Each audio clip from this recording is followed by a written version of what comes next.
નમસ્કાર ધોરણ 6 ના વહાલા વિદ્યાર્થી મિત્રો, આજે આપણે આ વિડિયો લેક્ચરની અંદર તમારું ગુજરાત સરકાર દ્વારા જે નવી સ્વ અધ્યયન પોથી તમને આપવામાં આવેલી છે એમાં ભાગ ચોથામાં સંસ્કૃત વિષયનો પાઠ નંબર બીજા સેમેસ્ટરનો પહેલો પાઠ છે મમ અડ્ડાની, એનું સંપૂર્ણ સોલ્યુશન આપણે આ વિડિયો લેક્ચરમાં જોવાના છીએ। સાથે સાથે જો તમારે આની પીડીએફ જોઈતી હોય તો નીચે ડિસ્ક્રિપ્શન બોક્સની અંદર આપણે આપણી એપ્લિકેશનની લિંક આપેલી છે, ત્યાંથી તમને પીડીએફ મળી જશે। તો જોઈએ પ્રશ્ન પહેલો, નીચેના શબ્દનું અનુલેખન કરવાનું છે। તો અનુલેખન મતલબ કે જેવું છે તેવું તેવું લખવું। તો પહેલું છે લલાટમ, કરતલમ, ઉદરમ, નાસિકા, મુખમ, દંતાહ, જીહ્વાહ અને ચરણઃ। મિત્રો, તમારે 3 થી 10ની નવી સ્વ અધ્યયન પોથી જે આવી છે એમનું કરલફુલ સોલ્યુશન જોઈતું હોય તો તે આપણી એપ્લિકેશનમાં તમને પીડીએફ સ્વરૂપે મળી જશે, અને લિંક નીચે ડિસ્ક્રિપ્શનમાં આપેલી છે। સાથે સાથે જો તમારે આપણા વોટ્સએપ ગ્રુપમાં જોડાવવું હોય તો અહીંયા જે નંબર આપેલો છે તેમાં તમારું ધોરણ અને તમારું નામ લખી અને મેસેજ કરી દો, તમને ગ્રુપમાં જોડી દેવામાં આવશે। પ્રશ્ન બીજો, આપેલા અંગોના ચિત્ર માટે સંસ્કૃત શબ્દ લખવાનો છે। તો પહેલા છે કર્ણ એટલે કાન, બીજું છે હસ્ત અથવા તો કરતલમ એટલે કે હથેળી, પછી છે દંતાહ એટલે દાંત, પછી છે નાસિકા તો નાક, અને ઓષ્ઠ તો એમાં આવશે હોઠ।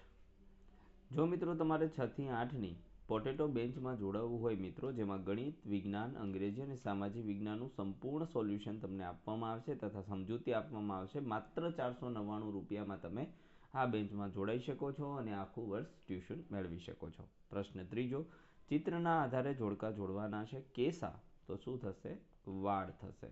પછી છે દંતાહ તો થશે દાંત, પછી છે ગ્રીવા તો ગ્રીવાનું થશે ગરદન, પછી છે ચરણઃ તો ચરણનું થશે પગ, એમના પછી છે નાસિકા તો થશે નાક, અને કરતલમ એટલે થશે હથેળી।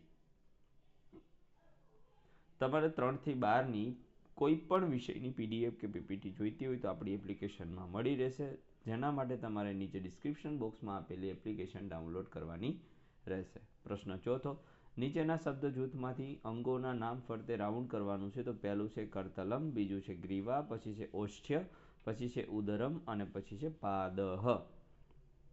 પ્રશ્ન 5, 5 આંગળાના નામ સંસ્કૃતમાં 5 અંગોના નામ સંસ્કૃતમાં લખવાનો છે। પહેલા છે હસ્તઃ, પછી છે પાદઃ, ઉદરમ, નાસિકા અને ઓષ્ઠ્ય। ત્યાર પછી પ્રશ્ન છઠ્ઠો છે, ચિત્રમાં દર્શાવેલા અંગોને સંસ્કૃતમાં દર્શાવવાનો છે। તો પહેલા કેસા એટલે થશે વાળ, ગ્રીવા એટલે થશે ગરદન, પછી છે કરતલમ અથવા હસ્ત તો થશે હાથ અથવા હથેળી, પછી છે જાનુ તો થશે જાંઘ,